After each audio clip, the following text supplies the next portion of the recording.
தமிழை உயர்த்திய தமிழ் சான்றோர்களை வணங்கி இங்கு வருகை தந்திருக்கும் அனைவருக்கும் வருங்கால மேதைகளே, எதிர்கால தேவிகளே, உங்கள் அனைவரையும் இந்த பயிற்சி கூடத்திற்கு வருக வருக என வரவேற்கிறேன். நன்றி.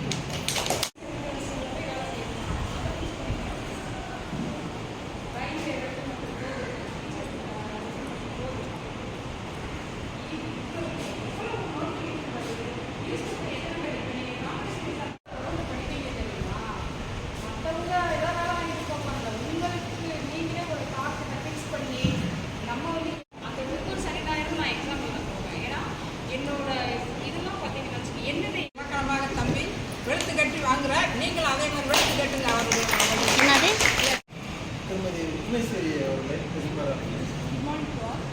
இப்போ சார் வந்து டிஎன்பிஎஸ்சி பற்றி உங்களுக்கு எல்லாமே சொன்னாங்க. ஒரு எக்ஸாம் எடுத்துக்கிட்டால் எத்தனை பேர் அப்ளை பண்ணுறாங்க? 20 லட்சம் பேர் அப்ளை பண்ணுறாங்க.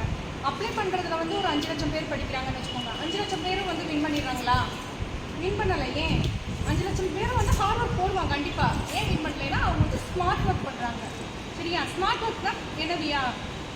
அதாவது வந்து ஒரு 200 கொஷின்ஸ் இருக்குதுன்னா 100 கொஷின்ஸ் என்ன வரும்? தமிழ் வந்து வரும். ஒரு 25 கொஷின்ஸ் என்ன வரும்? மென்டல் அபிலிட்டி, மேத்ஸ் வரும்.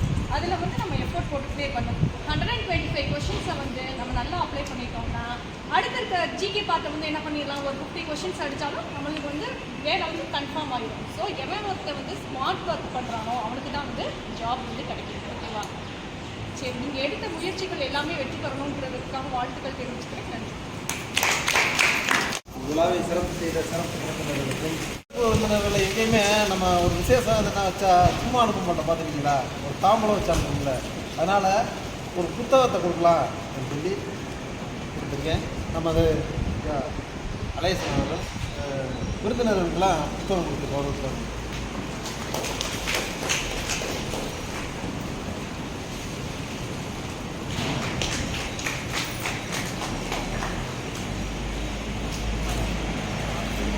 கை தட்டுதா?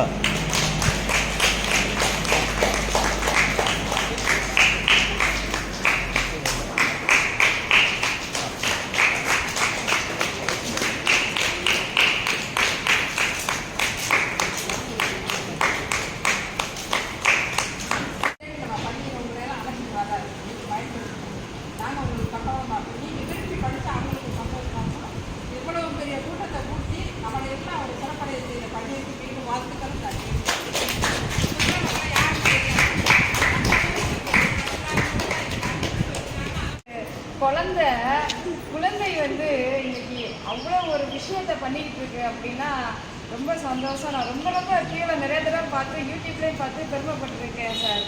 ரோல் மாடல் உங்களுக்குலாம் மிகப்பெரிய ரோல் மாடல்ப்பா. நீங்களாம் என்னென்ன மொபைலை எதுக்கு யூஸ் பண்ணுறீங்க?